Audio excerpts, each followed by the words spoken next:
So it's been in the news for a few weeks now, really since October 7th almost, certainly the week following, that the sort of, lower level staffers at the State Department were quite unhappy with the Biden administration's response to October 7th, meaning they were very much doubtful of the merits of unconditional support for Israel and the State Department's own position of handling disputes with Israel in private. In other words, that famous Matthew Miller interaction with Max Blumenthal. Well, if we suspect Israel's violating international law, we will settle that with them in private behind closed doors. We won't make a big public spectacle out of it. As video and images keep coming out of Gaza showing the absolute horror that is day-to-day life there now since October 7th, and really before October 7th, a lot of people at the State Department have been voicing their displeasure. So finally, Axios reports, internal State Department memo blasts Biden U.S. policy on Israel-Hamas war. So we saw, his name was Josh Paul, I think. He offered his resignation a few weeks back. He was one of the people who was obviously moved to quit his post entirely based on dissatisfaction with Biden's policy. But as reporting said at the time, and now we know for sure formally, he was not alone. So Axios has this reporting: an internal State Department dissent memo accuses President Biden of spreading misinformation. Look at that. On the Israel, wow, you've pissed off the libs when they accuse you of misinformation. Because don't forget, this is the State Department. These are Biden State Department people. These are Democrats in good standing. That is quite the stone for them to throw. You really fucked up. You really stepped in it when they're giving you the misinformation business. On the Israel-Hamas war, and alleges that Israel is committing war crimes. Wow. There's basically like The View calling you out on your bullshit. Exactly. War crimes. That's strong language, because we talked about on our previous episode Emmanuel Macron calling for a ceasefire, but would not call out war crimes because of the legal implications associated with that charge. But no, according to this dissent memo, they are willing to say it like it is, that war crimes are being committed in Gaza, according to a copy of the memo obtained by Axios. Why it matters. Axios always phrases their shit like this. The scathing 5-page memo, organized by a junior diplomat who has suggested on social media that Biden's support of Israel has made him, quote, complicit in genocide in Gaza, offers a rare look at the raw divisions within the Biden administration over the Israel-Hamas war. The memo, signed by 100 State Department and USAID employees, urges senior U.S. officials to reassess their policy toward Israel and demand a ceasefire in Gaza, where more than 11,000 Palestinians have been killed in the war, according to Gaza's Hamas-controlled health ministry. Some of the memo's language echoes that of progressive activists in the U.S., whose anger and protests over Biden's handling of the war have rippled through the Democratic Party and created a new challenge for the president's 2024 campaign, the latest of many. Without offering a specific example, the memo accuses Biden of, quote, spreading misinformation in his October 10th speech supporting Israel, one of the signature addresses of his presidency. The memo also said that we strongly recommend that the U.S. government advocate for the release of hostages by both Hamas and Israel, citing the thousands of Palestinians being held in Israel, including those without charge. So pretty strong words from the State Department, but it gets worse. Biden administration staff sign open letter demanding ceasefire in Israel-Hamas war. This is White House staff. Hundreds of federal employees signed an open letter calling on the president to urgently demand a ceasefire and the de-escalation of the conflict through the release of hostages and provision of humanitarian aid. More than 400 employees of President Joe Biden's administration have signed on to an open letter demanding he pursue a ceasefire in the Israel-Hamas war that has killed thousands of civilians thus far. Quote, we represent a coalition of Biden-Harris administrative political appointees and civil servants positioned across the domestic and foreign policy spheres. So this is in addition to the dissent memo at the State Department, working in federal agencies, departments, independent agencies, and the White House. The letter released Tuesday begins.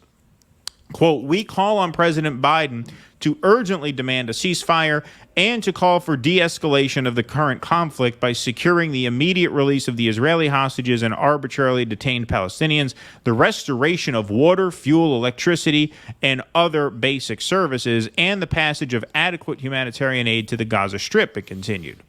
The letter says that the signatories represent various backgrounds and faith and work in more than 30 departments and agencies.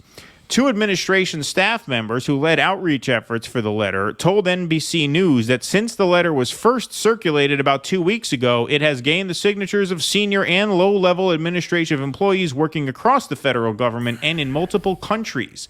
They include staff in the Departments of Commerce, Defense, Interior, Homeland Security, and the Executive Office of the President, among other agencies. The two staff members who are political appointees asked to remain anonymous out of concern about retaliation for speaking out against the administration's position. Listen to this sentence. They said those who signed the letter also remained anonymous out of concern for their job security and personal safety. Yeah, that one was very interesting. Personal safety? Yeah. I thought we beat fascism when we got rid of Donald Trump. I thought fascism wasn't a problem anymore. They're concerned for their personal safety, for signing a letter dissenting against Joe Biden's policy. The White House did not immediately respond to NBC News' request for comment. The letter is the latest edition. They call it getting Epsteined. Yeah, right, exactly. Yeah. The letter is the latest addition to growing calls on the Biden administration to demand a ceasefire and reassess its handling of Israel's war with Hamas. This is a quote. Every day you're going into work for this administration, then you're going to look at your phone, you're going to see the suffering that you kind of feel like you're causing. Wow. The suffering that you kind of feel like you're causing as a member of this government. A lot of people are no longer comfortable being silent, no longer comfortable being complacent in a way. That was a staff member who remained anonymous for fears of, like they said, not just professional retribution, but out of concern for their safety. Since the war began after Hamas's brutal attack on Israel on October 7th, several efforts have launched from within the government to push for the de-escalation of the conflict, including letters from hundreds of Biden's former 2020 campaign staff and Muslim and Jewish congressional employees. The congressional staff urged Congress to support a ceasefire in light of anti-Semitism, anti-Muslim, and anti-Palestinian sentiment on the rise nationwide. Last slide. It's unfortunate that we're at this point, one of the Biden administration staff members told NBC News. Having hundreds and thousands of people come together within this administration and within Congress and say we are calling for a ceasefire, something that's so basic to just end human suffering. They are in alignment with 66% of the American people, by the way. The two are among what they said are many signatories with family and friends in Gaza, the West Bank, and Israel. Our loved ones are in imminent danger, and every single day waking up and not knowing what's going to happen is absolute hell. Imagine working for Biden. Some people who signed this letter work directly for the White House. Some in Homeland Security, some in DOD. Imagine being part of this administration having family members in Gaza. Imagine what that must be like. The dissonance of going to work every day and feeling like you are part of something that is actively harming people you love was expressed by so many people involved in this. I mean, that's as strong as it gets. I mean, you don't see stuff like that leaking out of the highest levels of government all too often. This is why I often compare it to the Vietnam era. This is the last time you saw that kind of a break in the establishment, where you even had people like Daniel Ellsberg, right, turning on the establishment that he could have had a very good career in and taking those kinds of personal risks, certainly under Nixon, including with his safety. And I think the reason is the same reason.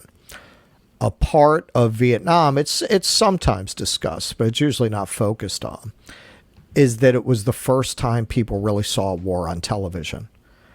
and they were seeing these horrific images of what was happening to the Vietnamese people, and they just couldn't stomach it. And the more of that they saw, the more they turned against the war. Now, America didn't really mess around too much with those kinds of large-scale foreign adventures again until Iraq. And by that time, they figured out how to work it. That's why we talked about this. That's why Fahrenheit 9/11 was so shocking when he showed images of Iraq, because you never saw them. You never saw them. They really managed to embed the reporters with the soldiers and control what they would see. It looked like a game of Missile Command, what you saw on TV. You saw it tinted green, and you saw some explosions, but it was like a video game. It was bloodless. You didn't really see what was going on in Iraq. This is the first real social media war. Although I will point out, we keep trying to get to, there's just so much news, and we don't want to neglect it. We keep trying to get to what's going on in Sudan. We keep trying to get to what's going on in the Congo. Nobody, frankly, really covered what happened in Yemen. And I do wonder, were there videos like that on social media and nobody cared because it wasn't Israel and Palestine, which is this very charged issue for a lot of people? I wonder, do they not have, are there not as many people with the phones to take those videos there? Well, the story just wasn't as viral. You know, now it's a viral story. The story is front page everywhere. That's there my may have question. been videos of, horrible things, happening in those places, but because the story wasn't front on everyone's mind, it just didn't get Nobody the reach, shared didn't get it the around. shares, it didn't get right, exactly. This is the first time since Vietnam that people are watching what happens when you have a very superior and well-armed military power come in and unleash this kind of force on essentially civilians. And the same kind of Vietnam logic. Well, we had to destroy the village in order to save it. We don't know who's VC, right? The VC was hiding among them. Right. Same thing. And same reaction, because people as humans, we're empathetic. Yeah, I mean, we have our dark side, but most humans cannot stomach just basic human empathy and decency and compassion to see images of children and families killed like that. You can't help but put yourself in their place. And this is why you're seeing such a move to censor. But in the United States, because we have the First Amendment, it's very difficult for them to really find a proper premise for censoring this in the ways that they want to that would survive a court challenge. So they're trying to intimidate. They're trying to do task forces. They're trying to scare people. But you can't really stop people from saying this. They can go after the tech companies themselves, which I got to say, I haven't had trouble sharing anything on Facebook so far. And we talked about Elon. He's being pretty good about this so far. So yeah, I mean, what can they really do that would hold up in court? Yeah.